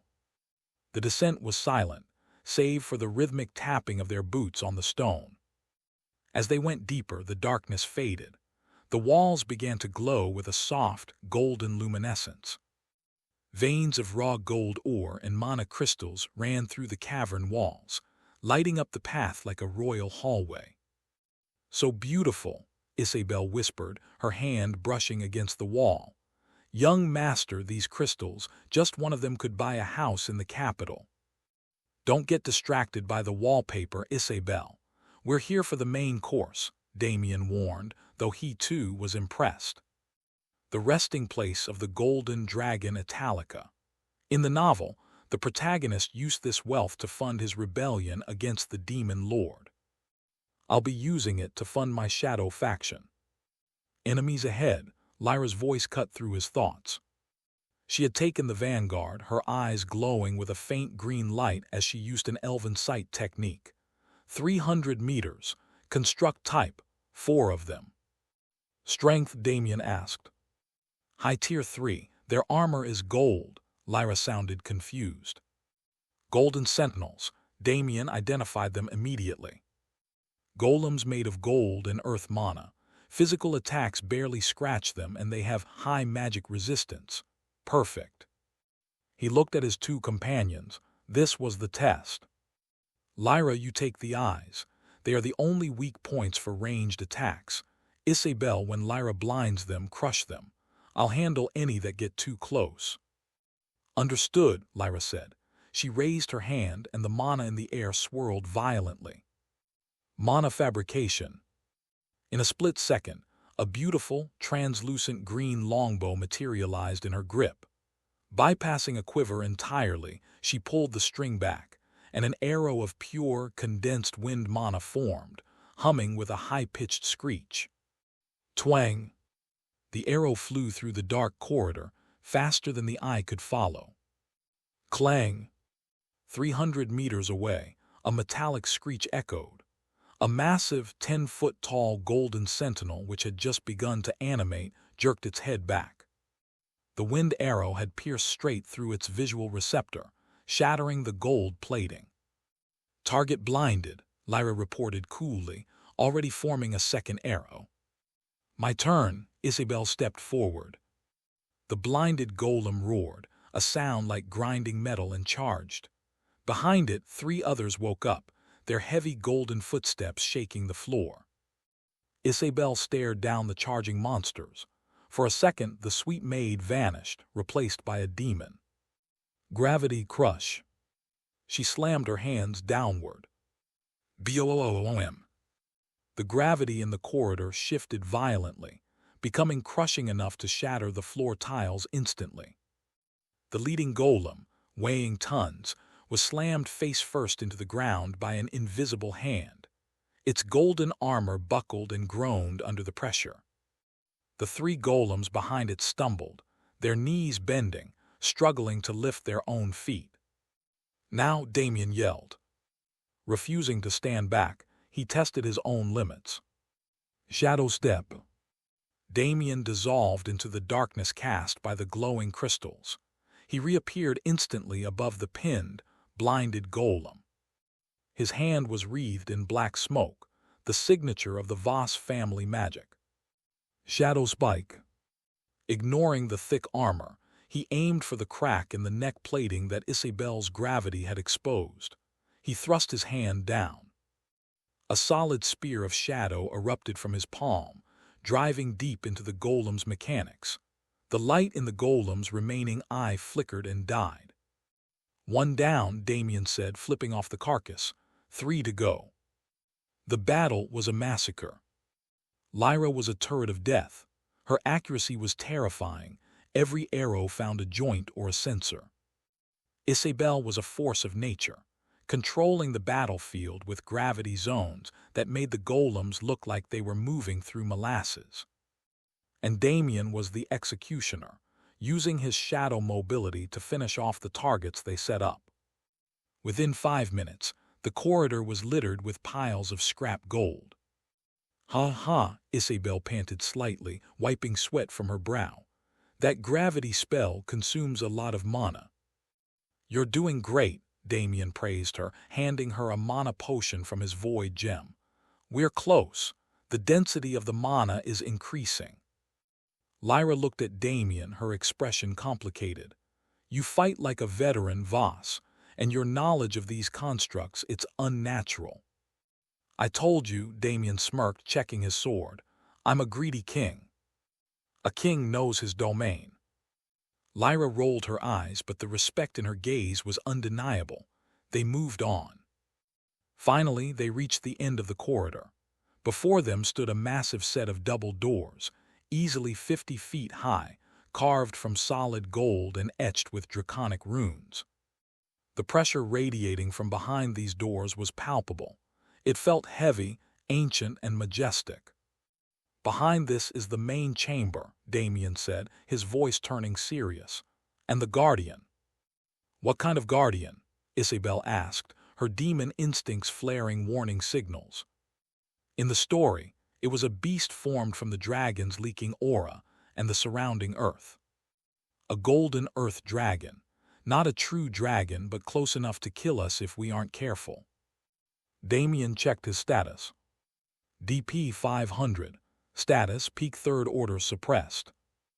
I can't beat a 4th order boss with just this. I need that manual, and I need to edit my technique, but I can't edit it until I have the manual in my hand. Listen to me, Damien said, turning to the girls. The guardian inside is peak 4th order, maybe even touching 5th order due to the environment. We cannot beat it in a contest of strength. Lyra paled. Peak 4th order, Damien, we should retreat. My arrows won't pierce its hide. We don't need to kill it immediately, Damien corrected. We need to distract it. The treasure, the manual I need, is located on the altar behind the beast. My goal is to get to that altar. And then, Isabel asked. And then, Damien's eyes gleamed with a dangerous blue light. I will become strong enough to kill it. He pushed the doors open. Rumble. The chamber was vast, a cavernous dome filled with mountains of gold coins, jewels, and artifacts. But dominating the center of the room was a creature that stole the breath from their lungs. It stood 30 feet tall at the shoulder. Its body was made of compressed earth and raw gold ore, shaped into the crude but terrifying form of a dragon without wings. Its eyes were 2 massive, burning topaz gems. The Guardian of Gold. As the doors opened, the Guardian turned its massive head. Without a roar, it simply exhaled, sending a wave of golden dust heavy as lead blasting toward them. Scatter, Damien yelled. He and Lyra dove right, Isabel dove left. Crash. Where they had been standing a second ago, the floor was obliterated, turned to sand by the weight of the Guardian's breath weapon. It manipulates mass, Lyra shouted, firing 3 arrows in rapid succession. Clink, clink, clink. They bounced harmlessly off the Guardian's golden hide. My attacks are useless. Isabel, gravity, Damien commanded, shadow stepping across the room, dodging a massive claw swipe. Gravity, press, Isabel screamed, her horns manifesting as she pushed her power to the limit. A purple circle appeared over the Guardian. The beast groaned, its legs buckling slightly, but only slightly. It was too strong. It roared, shaking off the gravity like it was nothing more than a heavy cloak, and turned its gaze toward Isabel. It lunged. No, Damien gritted his teeth. He couldn't let Isabel tank that. She was strong, but she was a glass cannon. Shadow bind. Hundreds of black tentacles erupted from the gold coins, wrapping around the Guardian's legs. It didn't stop the beast, but it slowed it down for a fraction of a second. Lyra the eyes now. Without hesitation, Lyra drew her bow to its limit, infusing every drop of her mana into a single, spinning arrow. Screech! The arrow flew true, slamming into the Guardian's topaz eye. Crack! The gem fractured instantly. The Guardian roared in pain, thrashing blindly. Its tail whipped around, smashing into a pile of gold and sending coins flying like shrapnel. Now's my chance. While the beast was distracted, Damien bolted. He sprinted past the thrashing monster, sliding under a swinging claw, and shadow stepped through the chaos toward the back of the room. There, resting on a simple stone pedestal that looked out of place amidst the gold, was a floating, golden scroll. The dragon's breath aura manual, the key to his dual core. The Guardian sensed him.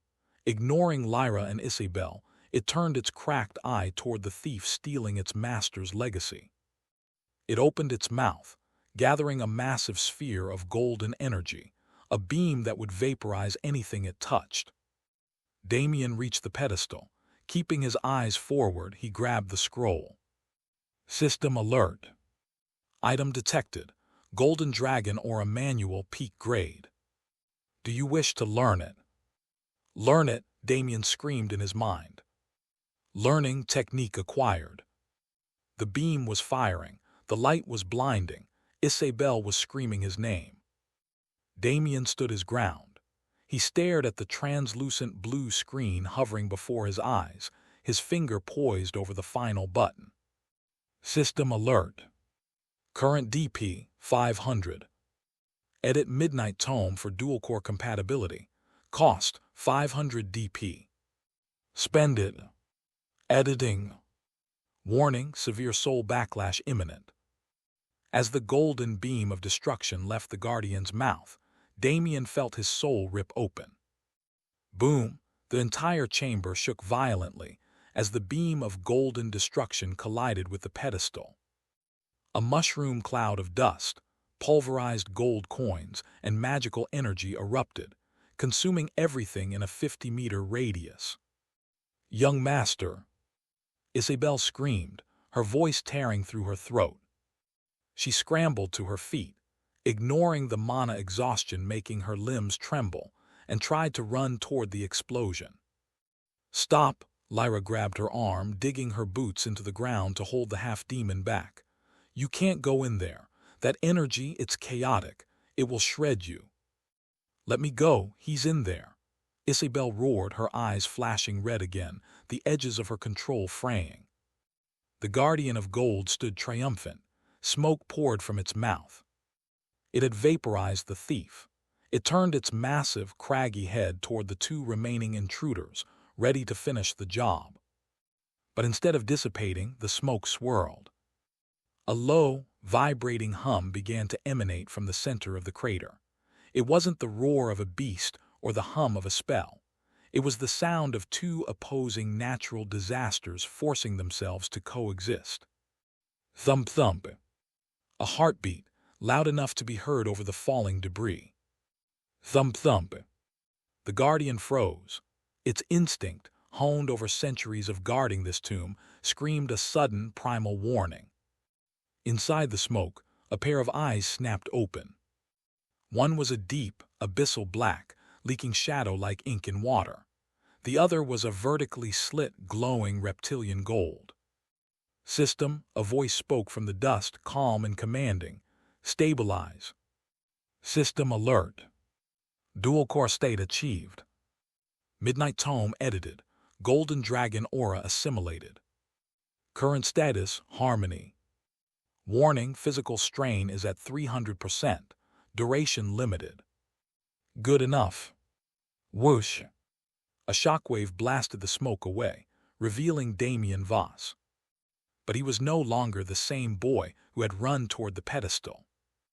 On the left half of his body, the pitch-black shadow armor of the Voss family coated him like a second skin, undulating with dark magic.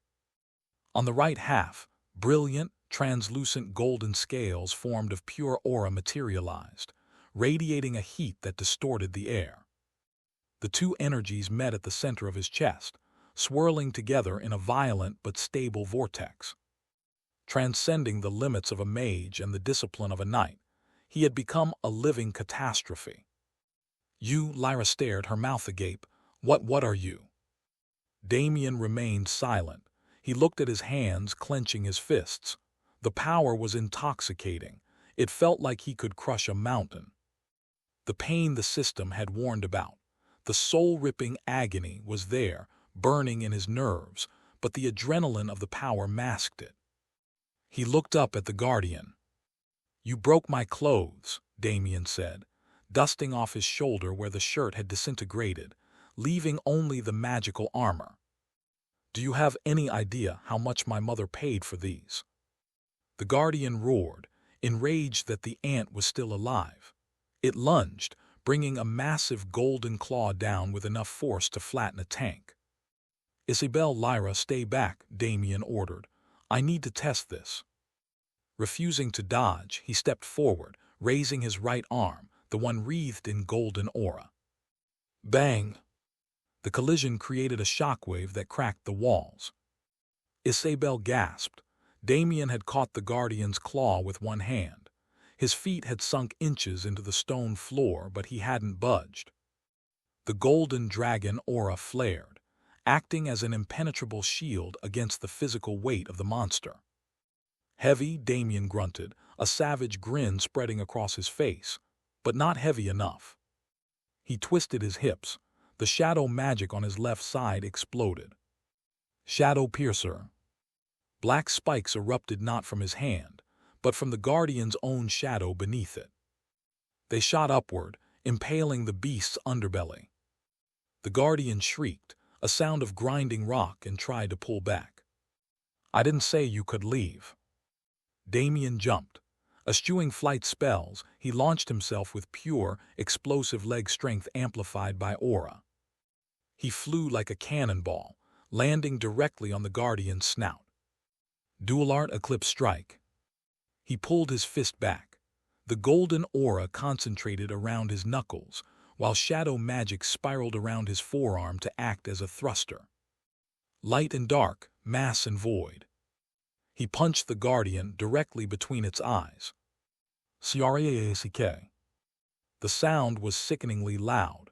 The impact didn't just break the stone skin, it sent a vibration through the entire construct. The Guardian's head snapped back, and then from the point of impact, cracks spiderweb down its neck, across its torso, and down to its tail. For a second, time seemed to stand still. Then the Guardian exploded. Tons of gold ore and earth mana collapsed into a pile of rubble. The massive beast was reduced to gravel in a single blow. Damien landed gracefully on top of the pile of debris. He exhaled, and the golden scales and shadow armor slowly faded, retreating into his skin. He swayed slightly, his face paling. "Young master," Isabel rushed forward, catching him before he could stumble. "I'm fine," Damien said, steadying himself on her shoulder. He felt like his mana veins were on fire, and his muscles had been torn apart and stitched back together. "Just a bit tired. That move uses a lot of fuel," he muttered, his eyes slowly regaining their original color. He then looked at his DP counter. 0 DP. He was basically broke. He had spent nearly everything to get here, but looking at the pile of rubble that used to be a peak fourth-order monster, it was worth it. Lyra walked up, kicking a piece of the Guardian's head. She looked at Damien with a mix of fear and awe. "You killed a Guardian beast with one punch. That's not a third-order feat. That's not even normal for a fourth order. Also, aren't you a mage?" Noticing the faint golden aura still lingering on him, Lyra was stunned.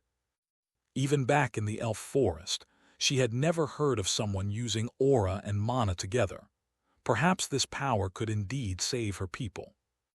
However, before she could process her thoughts, Damien's somewhat proud voice came into her ears. "I told you," he said while straightening his jacket and regaining his composure. "I'm greedy. Why choose between magic and aura when I can have both?" He looked around the room. The Guardian was dead, but the treasure remained. Mountains of gold coins, jewels, and mana crystals littered the floor. "Isabel," Damien said, his eyes gleaming, "open the void gem." "Yes, young master." "Take it all," Damien commanded, sweeping his arm across the room. "Every coin, every crystal, every scrap of gold from that golem's body." Lyra raised an eyebrow. "You're looting a tomb. Isn't that disrespectful to the dragon?" "The dragon is dead, Lyra. We are alive, and we have a war to fight," Damien said coldly. "This gold isn't for luxury, it's for weapons, it's for bribes, it's to build the army that will save your people." He picked up a large, fist-sized mana crystal and tossed it to Lyra. She caught it, stunned. "Take it. It will help heal your injuries before we get to Gravestone." Lyra looked at the crystal, then at Damien. The skepticism she had held since Silverwood finally evaporated. He wasn't just a rich kid with big talk. He was a monster. And right now, a monster was exactly what she needed. "Understood," Lyra said, pocketing the crystal. "I'll help pack." It took them an hour to clear the room. The void gem, capable of holding a small house, was nearly filled to the brim with wealth that could rival a small kingdom's treasury. Damien checked his status one last time. Name: Damien Voss. Age: 12. Status: dual-core practitioner, initial phase. Assets: massive wealth, 0 DP, 2 loyal subordinates, Isabel, Lyra. He walked to the exit of the dungeon, the cool night air of the surface blowing down the tunnel. "Young master," Isabel said, standing beside him, her hand resting on her dagger. She seemed more confident now, seeing his strength. "Where to?" Damien stepped out of the cave.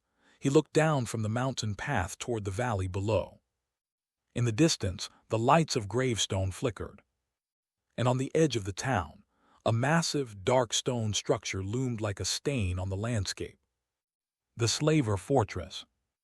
A name that had appeared once in the novel before. From this fortress, many later prominent non-human heroes and villains were born, including one of his favorites, the beast girl Leona.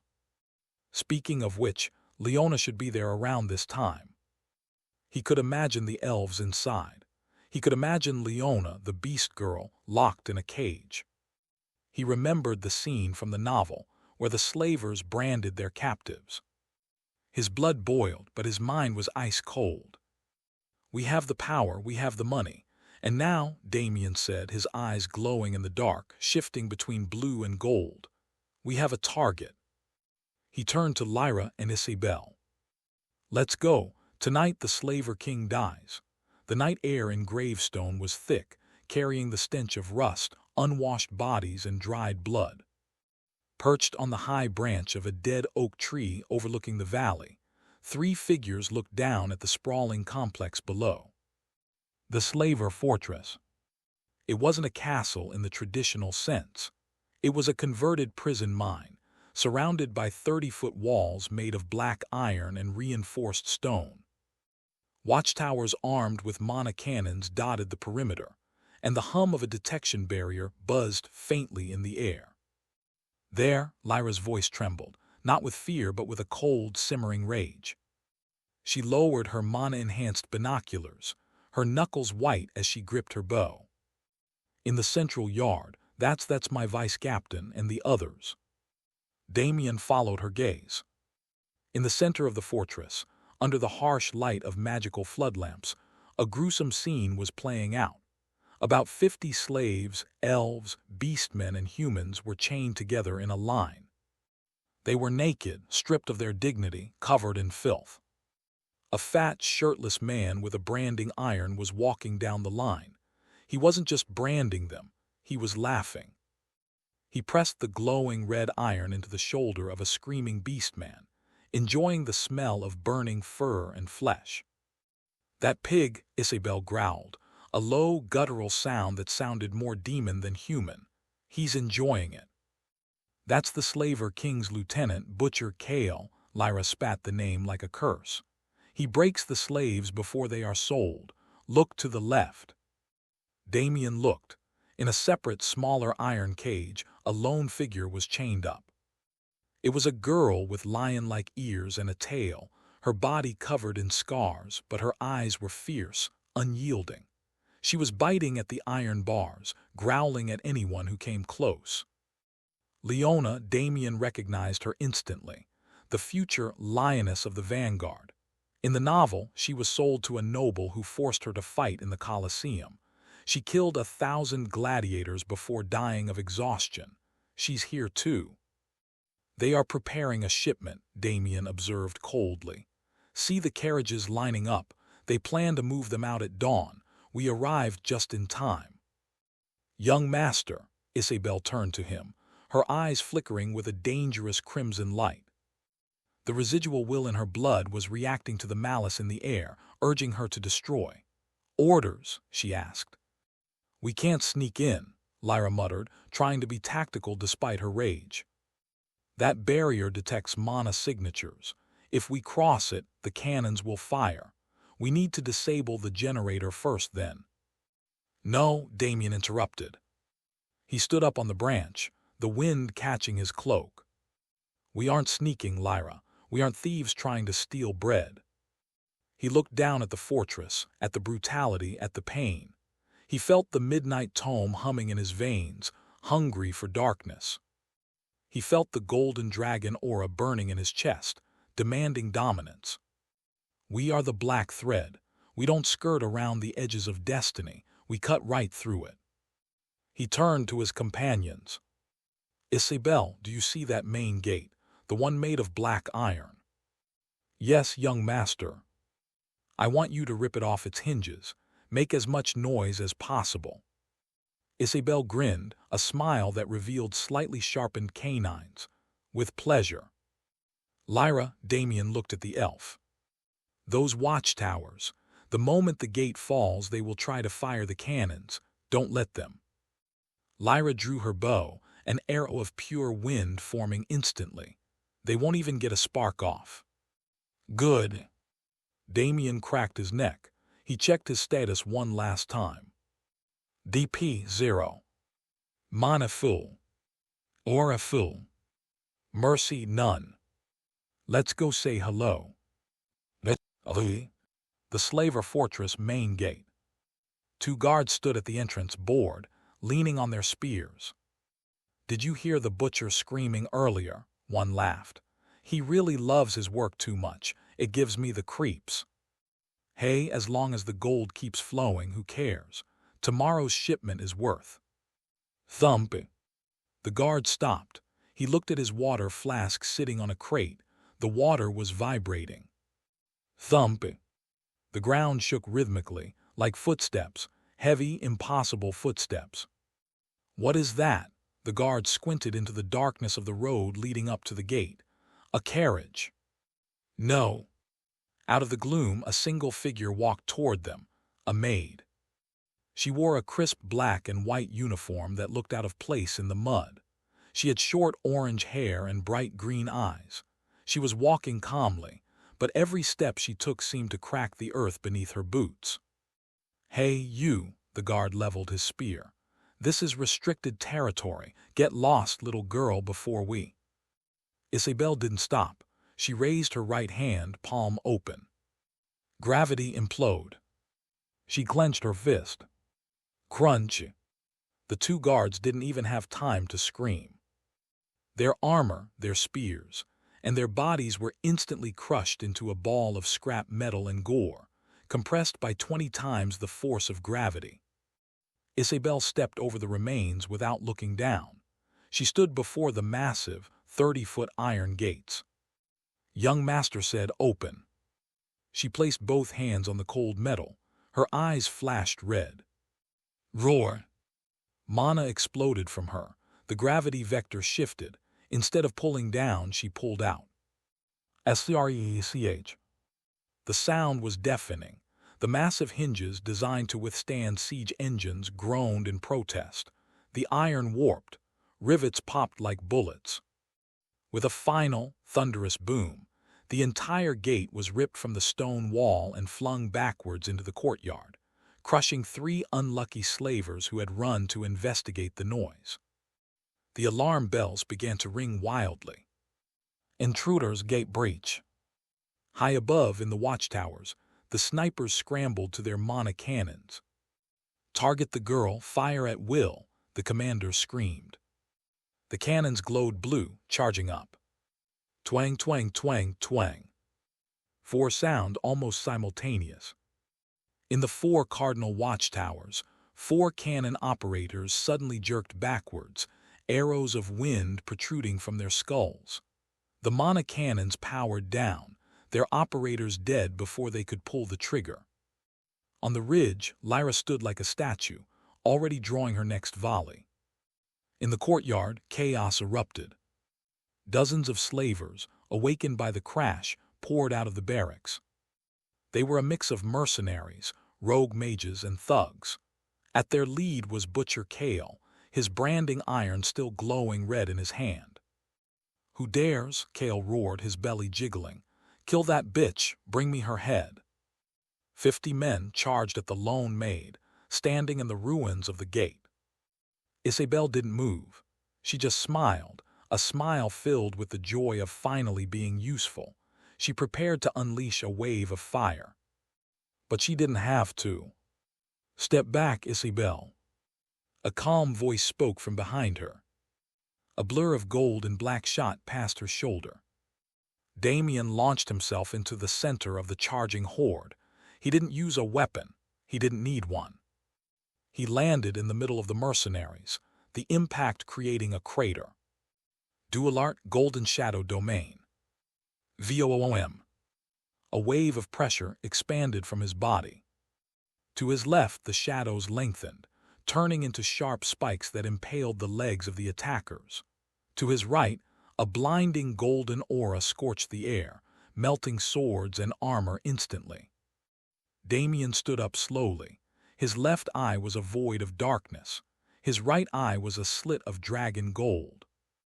He looked at Butcher Kale, who had frozen in terror.